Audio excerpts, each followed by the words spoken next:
चंद्रभागाबाई येलगुलवार कनिष्ठ महाविद्यालय सोलापूर. प्रकरण 6 भाग 3 इयत्ता 12वी विषय इतिहास. मी प्राध्यापक उत्तम कुसुंबडे. नमस्कार विद्यार्थी मित्रांनो. प्रकरण 6 मधील भाग 1 मध्ये वसाहतवादाविरुद्ध भारतीयांचा संघर्ष आणि यामध्ये आपण 6.1 1857 पूर्वीचे लढे आणि या लढ्यामध्ये भिल्ल, रामोशी आणि उमाजी नाईक यांनी इंग्रजाविरुद्ध 1857 पूर्वी दिलेला संघर्ष किंवा लढे याची माहिती आपण पाहिलेली होती. आणि त्यानंतर 6.2 मध्ये 1857चे स्वातंत्र्ययुद्ध आणि या स्वातंत्र्ययुद्धामध्ये मुघल बादशहा बहादूरशाह जफर, नानासाहेब पेशवे, तात्या टोपे, राणी लक्ष्मीबाई यांनी इंग्रजांना केलेला प्रतिकार पाहिलेला होता. आता भाग 3 मध्ये भारतीय राष्ट्रीय सभेच्या स्थापनेची पार्श्वभूमी आणि भारतीय राष्ट्रीय सभेची म्हणजेच अखिल भारतीय राष्ट्रीय काँग्रेसची स्थापना, मवाळ आणि जहाल यांची विचारसरणी याविषयीची भाग 3 मध्ये आपण सविस्तर माहिती पाहणार आहोत. भारतीय राष्ट्रीय सभेच्या स्थापनेची पार्श्वभूमी. भारतीय राष्ट्रीय सभेची स्थापना ही स्वातंत्र्य चळवळीतील 1857 नंतरची एक निर्णायक घटना होती. व्यापक मान्यता असलेली ही पहिलीच भारतीय संघटना होती. 1837 मध्ये द्वारकानाथ टागोर यांनी लँड होल्डर्स असोसिएशन संस्था जमीनदार वर्गाचे हितसंबंध जपण्यासाठी स्थापन केली. 1839 मध्ये राजाराम मोहन राय यांचे स्नेही विल्यम ॲडम्स यांनी लंडनमध्ये ब्रिटिश इंडिया सोसायटी काढून कार्य सुरू केले. इंग्लंडमध्ये राहणाऱ्यांना ब्रिटिश इंडियात काय चालले आहे हे कळावे म्हणून या महत्त्वपूर्ण संस्थेची स्थापना करण्यात आलेली होती. द्वारकानाथ टागोर यांचे स्नेही जॉर्ज थॉम्सन यांनी बंगाल ब्रिटिश इंडिया सोसायटी स्थापन केली. 1851 मध्ये लँड असोसिएशन आणि बंगाल ब्रिटिश इंडिया असोसिएशन या दोन्ही संस्था एकत्र करून ब्रिटिश इंडियन असोसिएशनची स्थापना करण्यात आली. संस्थेने हरिश्चंद्र मुखर्जी यांच्या पुढाकाराने भारतीय जनतेच्या तक्रारी ब्रिटिश पार्लमेंटने पाठवल्या.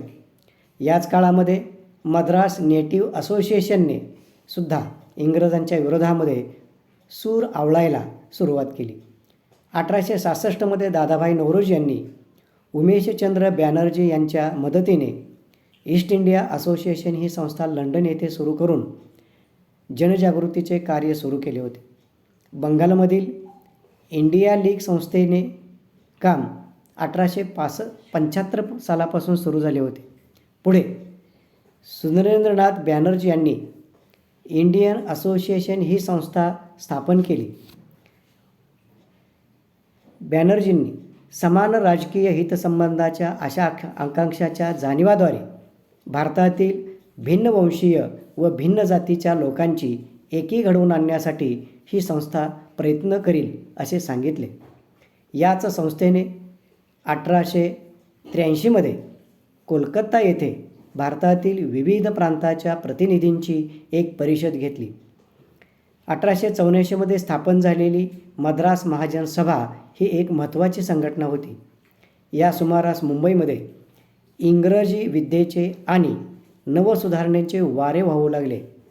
जानेवारी 1885 मध्ये न्यायमूर्ती काशीनाथ त्रिंबक तेलंग, फिरोजशाह मेहता अशा नेत्यांनी बॉम्बे प्रेसिडेन्सी असोसिएशन ही संस्था स्थापन केली. 6.4 भारतीय राष्ट्रीय सभेची म्हणजे अखिल भारतीय राष्ट्रीय काँग्रेसची स्थापना. 28 डिसेंबर 1885 रोजी मुंबईच्या गोकुळदास तेजपाल संस्कृत विद्यालयाच्या सभागृहात इंडियन नॅशनल काँग्रेस म्हणजेच भारतीय राष्ट्रीय सभेचे पहिले अधिवेशन झाले. या अधिवेशनाला संपूर्ण देशातून 72 प्रतिनिधी उपस्थित होते. उमेशचंद्र बॅनर्जी हे राष्ट्रीय सभेच्या पहिल्या अधिवेशनाचे अध्यक्ष होते. फिरोजशाह मेहता, दादाभाई नौरोजी, रहीमतल्ला सयानी, काशीनाथ त्रिंबक तेलंग, गोपाळकृष्ण गोखले, असे मान्यवर मंडळी या अधिवेशनामध्ये सहभागी झाली होती. भारतीय राष्ट्रीय सभेच्या स्थापनेत ब्रिटिश अधिकारी ॲलन ॲक्टिवस ह्यूम या ब्रिटिश अधिकाऱ्यानेही पुढाकार घेतलेला होता आणि राष्ट्रीय काँग्रेसच्या स्थापनेमध्ये ॲलन ॲक्टिवस ह्यूम ही जी ब्रिटिश अधिकारी व्यक्ती होती त्या स्थापनेमध्ये ज्यांचं योगदान महत्त्वाचं होतं अशी त्यांची प्रतिमा आपल्याला समोर पाहायला मिळते. त्यानंतर राष्ट्रीय काँग्रेसच्या पहिल्या अधिवेशनाचं अधिवेशन जे मुंबईला भरलं आणि त्या अधिवेशनाचे जे अध्यक्ष होते उमेशचंद्र बॅनर्जी यांची प्रतिमा आपल्याला या ठिकाणी पाहायला मिळते. या अधिवेशनामध्ये एकूण 9 ठराव मंजूर करण्यात आले. इंग्रजांच्या राज्यकारभाराची चौकशी करण्यासाठी एक आयोग नेमण्यात यावा. मध्यवर्ती व प्रांतिक कायदेमंडळामध्ये मोठ्या प्रमाणावर लोकनियुक्त प्रतिनिधी असावेत. शासकीय सेवामध्ये भारतीय लोकांस संधी देण्यात यावी. सनदी नोकऱ्यांच्या परीक्षा हिंदुस्थानातच घेण्यात याव्यात. लष्करी खर्च वाढवू नये. उच्च शिक्षणावर अधिक खर्च करावा. तांत्रिक शिक्षणाची म्हणजेच व्यावसायिक शिक्षणाची सोय करावी. अशा प्रकारच्या मागण्या अखिल भारतीय राष्ट्रीय काँग्रेसच्या माध्यमातून ब्रिटिशाकडे करण्यात आल्या होत्या. 6.5 मवाळ जहाल विचारसरणी. डिसेंबर 1885मध्ये राष्ट्रीय सभेची स्थापना झाल्यानंतर या काळात म्हणजे विशेषतः महाराष्ट्रात आधी राजकीय सुधारणा की समाज सुधारणा हा वाद सुरू झाला. स्वातंत्र्य मिळाले की समाज सुधारेल ही झाल गटाची विचारसरणी होती. लाल बाल पाल, लाला लजपतराय, बिपिनचंद्र पाल आणि लोकमान्य टिळक या तिघांनी झाल गटाचं नेतृत्व केलेलं होतं.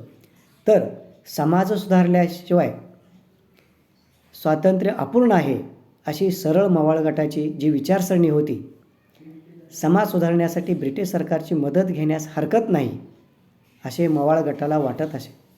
या गटाला मवाळ असं म्हटलं जायचं. आता मवाळ का म्हटलं जायचं तर अर्ज विनंत्या करून, भाषणं करून, आपले विचार मांडून भारतीय जनतेच्या मागण्या ब्रिटिश सरकारकडून मान्य करून घेण्याचा जो विचार होता त्या विचाराला मवाळ विचार असं म्हटलेलं होतं. गोपाळ गणेश आगरकर हे सुधारकांचे अग्रणी होते. आधी आपण समाज सुधारला पाहिजे, आपले घर सुधारले पाहिजे असे ते म्हणत. तर जहालांचे नेते लोकमान्य टिळक म्हणत, हे घरच माझे नाही, ते अगोदर ताब्यात घेतले पाहिजे असे लोकमान्य टिळक म्हणत. हे घरच आपण आपल्या ताब्यात घेऊयात आणि मग हव्या त्या सुधारणा करू असं जहालांचे नेते लोकमान्य टिळकांचा विचार होता.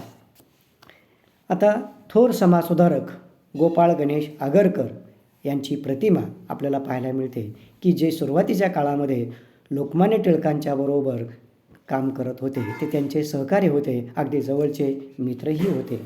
त्यानंतर स्वराज्य हा माझा जन्मसिद्ध हक्क आहे आणि तो मी मिळवणारच अशी सिंहगर्जना करणारे लोकमान्य टिळक त्यांची प्रतिमा आपल्याला या ठिकाणी पाहायला मिळते.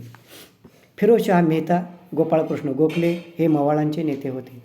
सरकारला आपण आपली गाऱ्हाणी साधारण पटवून देऊ शकलो तर सरकार आपल्याला निराश करणार नाही असे मवाळ गटाला प्रामाणिकपणे वाटत असे. अर्ज विनंत्या किंवा भाषणे करून इंग्रजी सत्ता बदलणार नाही हे लोकमान्य टिळकांचे मत होते किंवा जहाल गटाचे मत होते. राष्ट्रीय सभेतील मतभेद 1907 सालच्या सुरत येथे झालेल्या अधिवेशनात विकोपाला गेले. स्वदेशी व बहिष्कार हे ठराव बाजूला सारण्याचा मवाळ नेत्यांचा प्रयत्न होता. तो यशस्वी होऊ नये अशी जहाल गटाची खटपट होती, प्रयत्न होते. यामुळे अधिवेशनाच्या वेळी तणाव वाढला, तडजोड अशक्य झाली. अखेरीस राष्ट्रीय सभा दुभंगली, म्हणजे राष्ट्रीय सभेमध्ये 2 गट निर्माण झाले. राष्ट्रीय सभेच्या कार्याला शह देण्यासाठी लॉर्ड कर्झन यांनी बंगालची फाळणी केली. बंगालच्या फाळणीनंतर सरकारने जहाल नेत्याविरुद्ध कडक कारवाई सुरू करण्यास सुरुवात केली. लोकमान्य टिळकावर राजद्रोहाचा आरोप ठेवून त्यांना 6 वर्षे मंडालेच्या तुरुंगात पाठवले.